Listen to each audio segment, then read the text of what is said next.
Assalamualaikum warahmatullahi wabarakatuh. Kembali hari ini kita belajar bahasa Arab. Kali ini kita akan mempelajari mengenai tasrif lugawi fi'il mudhari. Pada video sebelumnya kita telah mempelajari makna tasrif lugawi, di mana tasrif lugawi adalah perubahan setiap bentuk kata berdasarkan jenis dan jumlah pelakunya. Tasrif lugawi terbagi menjadi dua jenis. Yang pertama, tasrif lugawi bentuk fi'il.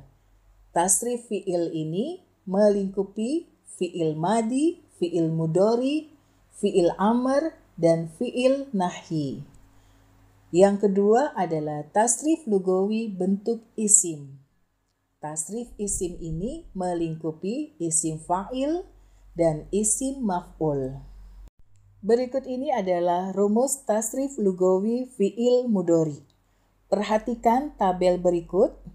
Pada tabel berikut ini ada kolom domir, ada kolom tasrif fi'il mudhari, ada kolom huruf akhir, ada kolom makna dasar. Kolom ini hampir mirip dengan kolom tasrif lugawi fi'il madi yang sudah kita pelajari pada video sebelumnya. Namun ada perbedaannya.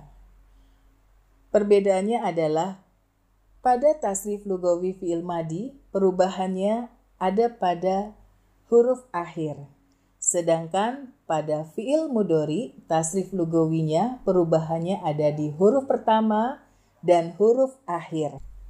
Jadi, cara mudah untuk menghafal tasrif lugawi fi'il mudhari adalah perhatikan perubahan huruf pertama dan huruf akhirnya. Salah satu ciri dari fi'il mudhari adalah huruf pertamanya adalah salah satu dari 4 huruf, yaitu hamzah, nun, ya, atau ta. Yang bisa kita ingat dengan kata anaitu. Nah, di sini pada domir huwa, untuk fi'il mudharinya diawali oleh huruf ya. Nah, di sini harokat huruf pertamanya adalah fathah. Maka dari domir huwa sampai domir nahnu, huruf pertamanya berharokat fathah. Karena nanti bila kita menggunakan fi'il mudhari dari fi'il mazid 1, itu fi'il mudharinya huruf pertamanya adalah dhammah. Maka dari domir huwa sampai nahnu juga berharokat dhammah. Itu yang perlu diingat. Jadi ikuti bila pada domir huwa huruf pertamanya pada fi'il mudhari ini berharokat fathah, maka sampai nahnu juga berharokat fathah. Nah, sekarang pada domir huwa bentuk fi'il mudharinya adalah yaf'alu. Ini kita ambil salah satu dari wazan fi'il mudhari. Jadi apapun bentuk fi'il mudharinya pada domir huwa, ini tidak ada tambahan pada huruf akhirnya. Nah, di sini kata yaf'alu ini berasal dari fi'il madinya fa'ala atau fa'ila, di mana artinya berbuat. Kalau di fi'il madi karena dia bentuk lampau ditambah kata telah, jadi telah berbuat. Sedangkan fi'il mudhari ini adalah kata kerja yang sedang dilakukan atau yang akan dilakukan. Maka di sini ada tambahan kata sedang atau akan. Jadi kata yaf'alu di sini artinya dia laki-laki sedang berbuat. Karena huwa di sini artinya dia, untuk laki-laki. Atau bisa juga diartikan dia laki-laki akan berbuat. Insya Allah bisa dipahami ya. Berikutnya adalah domir huma. Nah, di sini awalan huruf pada fi'il mudharinya masih dengan huruf ya. Dengan tambahan huruf akhirnya adalah alif dan nun. Menjadi yaf'alani, di mana harokat sebelum alif adalah fathah. Nah, di sini alif ini menunjukkan bahwa pelakunya adalah 2 orang. Dan huruf nun ini menunjukkan kalau fi'il mudhari ini berada pada keadaan marfu. Apa itu marfu? Nanti ini akan lebih jelas lagi di ilmu nahwu.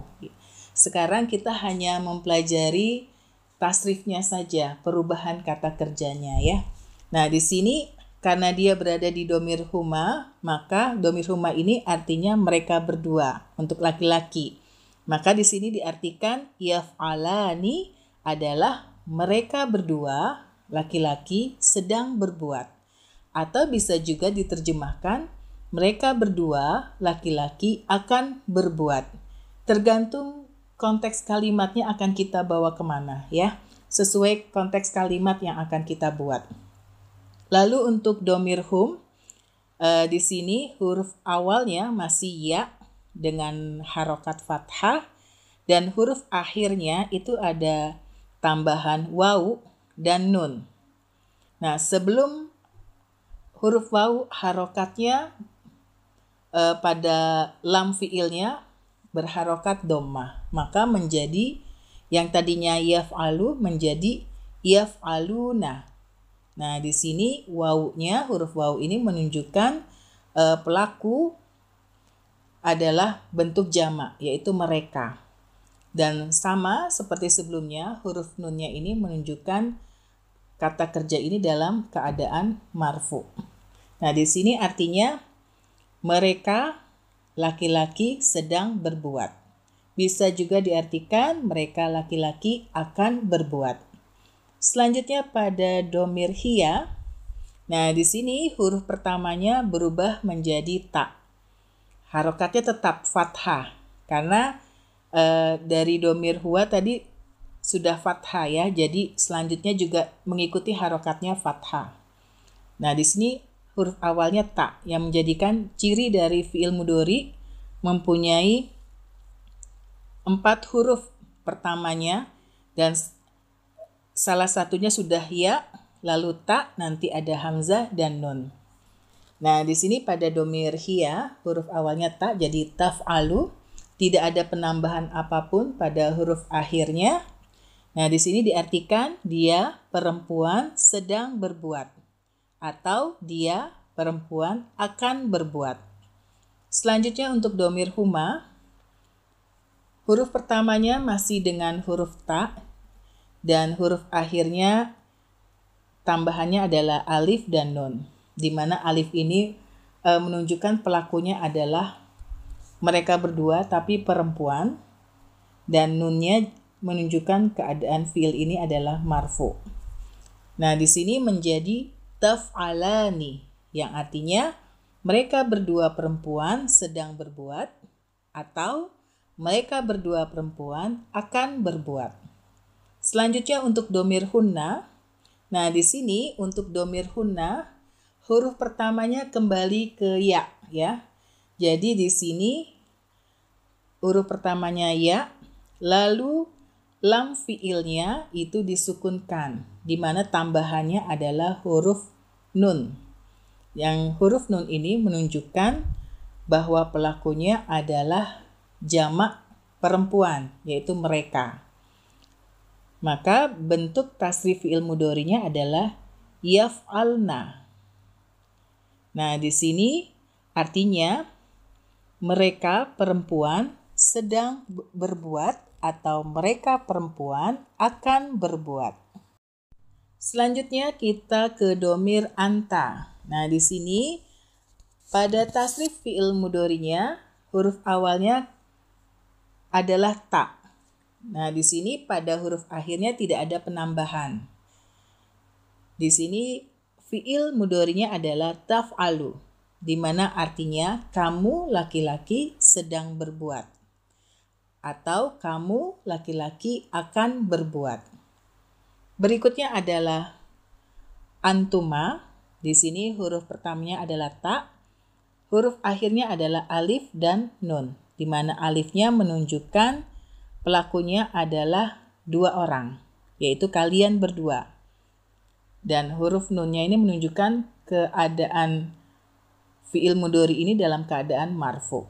Maka Tasrif fi'il mudhari'nya taf'alani, yang artinya adalah kalian berdua laki-laki sedang berbuat atau kalian berdua laki-laki akan berbuat. Selanjutnya untuk domir antum. Nah, di sini huruf pertamanya adalah ta dengan harokat fathah, lalu huruf akhirnya adalah waw dan nun, di mana wawnya adalah menunjukkan pelakunya adalah jamak. Nah, di sini menjadi taf'aluna, yang artinya kalian laki-laki sedang berbuat, atau bisa juga diterjemahkan kalian laki-laki akan berbuat. Berikutnya untuk domir anti. Nah, di sini huruf pertamanya adalah huruf ta dan huruf akhirnya adalah ya sukun dan nun, di mana huruf ya ini menunjukkan pelakunya adalah anti, ya, kamu, untuk perempuan. Maka menjadi taf'alina. Nah, di sini harokat sebelum ya sukun adalah kasroh. Jadi lam fiilnya itu berharokat kasroh, yang artinya kamu perempuan sedang berbuat atau kamu perempuan akan berbuat. Berikutnya domir antuma untuk perempuan. Huruf pertamanya masih huruf ta dan huruf akhirnya adalah alif dan nun. Sama seperti sebelumnya, huruf alif di sini menunjukkan bahwa pelakunya adalah dua orang. Maka tasrif fi'il mudhari'nya adalah taf'alani, yang artinya kalian berdua perempuan sedang berbuat. Atau kalian berdua perempuan akan berbuat.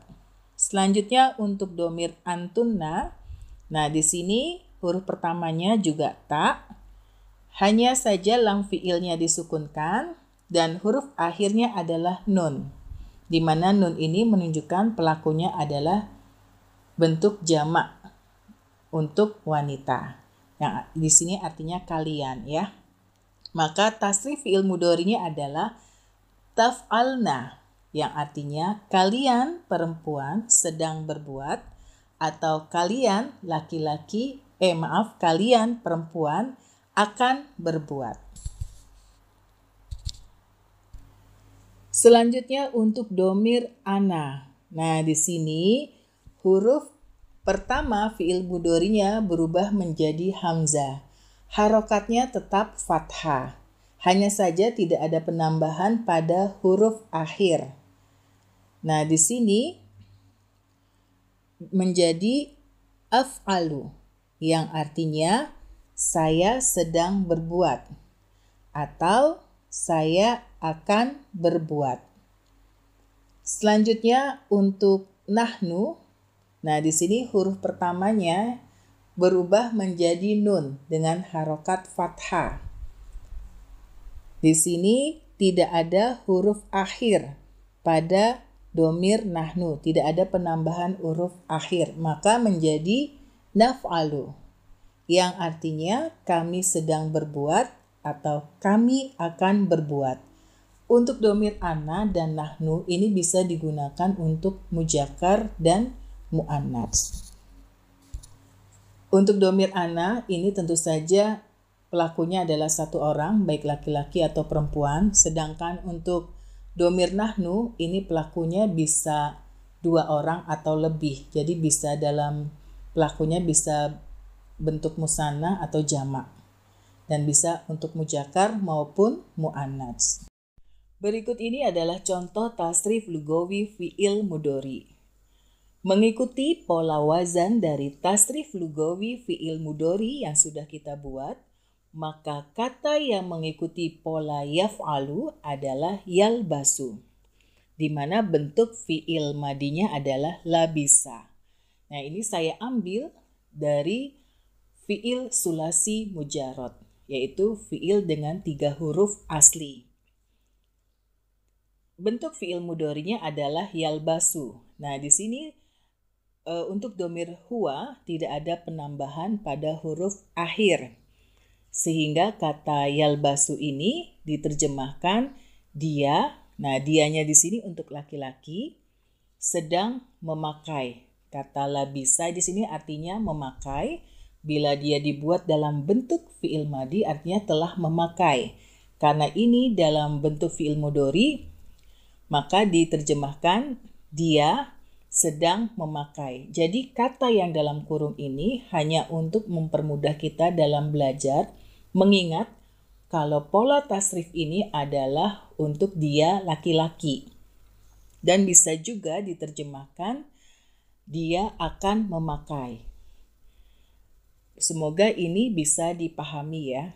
Jadi kata yang dalam kurung ini hanya untuk mempermudah kita mengingat pola tasrif ini untuk domir laki-laki ataukah untuk perempuan. Selanjutnya pada domir huma, di sini huruf awalnya masih dengan huruf ya.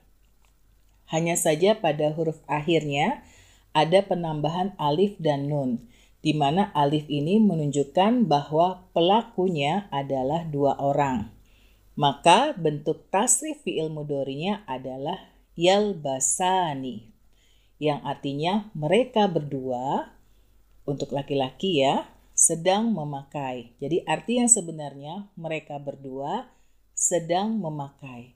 Atau bisa juga diterjemahkan mereka berdua laki-laki akan memakai. Selanjutnya untuk domir hum. Nah, di sini huruf pertamanya masih dengan huruf ya, berharokat fathah. Pada huruf akhirnya ada penambahan wawu dan nun, di mana bentuk huruf wawunya ini adalah pelakunya berbentuk jamak untuk laki-laki. Jadi bentuk tasrif fi'il mudhari'nya adalah yalbasuna, yang artinya mereka laki-laki sedang memakai. Atau bisa juga mereka laki-laki akan memakai.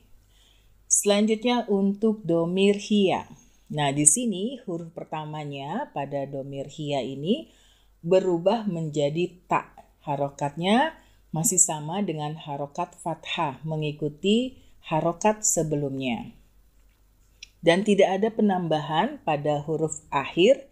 Nah, di sini domir hiya adalah dia, tapi untuk perempuan. Maka diterjemahkan dia perempuan sedang memakai atau dia akan memakai. Selanjutnya untuk domir huma, di sini huruf awalnya masih dengan huruf ta dan penambahan pada huruf akhirnya adalah alif dan nun, di mana huruf alifnya ini menunjukkan pelakunya adalah dua orang. Nah, di sini bentuk tasrif fi'il mudhari'nya talbasani, yang artinya mereka berdua perempuan sedang memakai, atau mereka berdua perempuan akan memakai. Selanjutnya untuk domir hunna. Nah, di sini huruf pertamanya berubah menjadi ya. Harokatnya masih dengan harokat fathah dan lam fi'ilnya disukunkan. Dan penambahan pada huruf akhirnya adalah huruf nun, di mana huruf nun ini menunjukkan pelakunya adalah jamak untuk perempuan. Jadi pelakunya sudah lebih dari dua orang. Maka bentuk tasrif fi'il mudhari'nya adalah yalbasna, yang artinya mereka perempuan sedang memakai atau mereka perempuan akan memakai. Selanjutnya kita ke domir anta. Di sini bentuk fi'il mudhari'nya huruf pertamanya adalah huruf ta, tidak ada penambahan pada huruf akhir, sehingga bentuk tasrif fi'il mudhari untuk domir anta adalah talbasu, yang artinya adalah kamu laki-laki sedang memakai atau kamu laki-laki akan memakai. Jika diperhatikan bentuk domir anta dan domir hiya itu bentuk tasrif fi'il mudhari'nya sama. Ini berbeda nanti dalam bentuk kalimat. Hal ini akan kita pelajari pada ilmu nahwu. Selanjutnya domir antuma. Nah, di sini kata talbasu ini mendapatkan tambahan huruf akhir alif dan nun. Sehingga harokat lam fiilnya itu berubah menjadi fathah. Sehingga menjadi talbasani, yang artinya kalian berdua laki-laki sedang memakai atau kalian berdua laki-laki akan memakai. Selanjutnya untuk domir antum.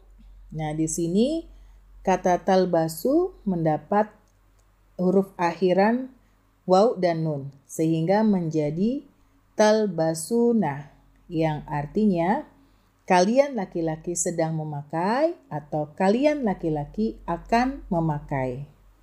Selanjutnya untuk domir anti. Nah, di sini ada tambahan pada huruf akhirnya adalah ya sukun dan nun sehingga harokat lam fiil atau harokat sebelum ya sukun itu berubah menjadi kasroh sehingga menjadi talbasina, yang artinya kamu perempuan sedang memakai atau kamu perempuan akan memakai. Selanjutnya untuk domir antuma. Nah, di sini ada penambahan alif dan nun dari kata talbasu sehingga menjadi talbasani. Nah, di sini artinya kalian berdua perempuan sedang memakai atau kalian berdua perempuan akan memakai. Jika diperhatikan, bentuk antuma dari laki-laki atau muzakkar dan bentuk antuma dari muannats atau perempuan itu bentuk tasrif fi'il mudhari'nya sama. Hanya penggunaannya nanti dalam kalimat dibedakan sesuai kalimat yang ingin kita buat. Semoga ini bisa dipahami ya. Nanti akan lebih paham lagi ketika kita sudah mempelajari ilmu nahwu. Selanjutnya kita ke domir antuna. Nah, di sini pada huruf akhirnya ada penambahan huruf nun dan lam fiilnya menjadi ciri khas pada domir antuna maupun hunna yang jamak perempuan itu lam fiilnya disukunkan sehingga menjadi talbasna, yang artinya kalian perempuan sedang memakai atau kalian perempuan akan memakai. Untuk selanjutnya kita ke domir ana. Nah, di sini huruf pertama dari fi'il mudhari'nya berubah menjadi hamzah. Tidak ada penambahan pada huruf akhir sehingga bentuk fi'il mudhari'nya adalah albasu, yang artinya saya sedang memakai atau bisa juga diterjemahkan saya akan memakai. Tergantung dari konteks kalimat yang akan kita buat. Nah, untuk domir ana ini bisa untuk laki-laki atau perempuan. Selanjutnya untuk domir nahnu, di sini huruf pertama fi'il mudhari'nya berubah menjadi nun. Tidak ada penambahan pada huruf akhir sehingga bentuk tasrif fi'il mudhari'nya adalah nalbasu, yang artinya kami sedang memakai atau kami akan memakai. Begitu juga untuk domir nahnu, ini bisa digunakan untuk laki-laki maupun perempuan. Untuk jumlahnya yang 2 orang maupun jamak. Berikut adalah catatan dan ini sudah saya singgung di awal materi. Salah satu ciri fi'il mudhari adalah huruf pertamanya salah satu dari 4 huruf berikut, yaitu hamzah, nun, ya, dan ta. Artinya ciri fi'il mudhari ini akan diawali dari salah satu huruf ini, entah itu hamzah, nun, ya, atau ta. Ini untuk ciri dari tasrif lugawi fi'il mudhari. Kalau kita hafal untuk memudah mengingat, yaitu kita baca dengan anaitu atau anita. Kesimpulannya, apapun bentuk fi'il mudhari'nya, itu perubahannya sama seperti yang sudah kita buat pada wazan tasrif lugawi fi'il mudhari'. Nah, di sana tinggal diperhatikan untuk bentuk akhirannya perubahannya sama. Yang diperhatikan adalah pada huruf pertama dari fi'il mudhari atau dari ana itu ini. Karena ada yang huruf pertamanya itu berharokat fathah, ada yang huruf pertamanya itu berharokat doma. Seperti pada fi'il mudhari, pada kata kerja fi'il mazid 1. Nah, di sana bentuk fi'il mudhari'nya adalah pada huruf pertamanya berharokat doma. Tentu saja ini tasrifnya dari domir huwa sampai nahnu, huruf pertamanya juga berharokat doma ketika kita tasrif di bentuk tasrif lugawi fi'il mudhari. Semoga ini bisa dipahami, dan ini kalau kita hafal, kita ingat lagi dari domir huwa, kita sama-sama dengan menggunakan kata yalbasu. Yalbasu, yalbasani, yalbasuna, talbasu, talbasani, yalbasna, talbasu, talbasani, talbasuna, talbasina, talbasani, talbasna, albasu, nalbasu. Nah, tasrif fi'il mudhari ini juga harus dihafal untuk mempermudah kita dalam membuat kalimat bahasa Arab. Semoga materi kali ini bisa dipahami dan bisa dihafal di rumah. Dan semoga materi ini bermanfaat. Assalamualaikum warahmatullahi wabarakatuh.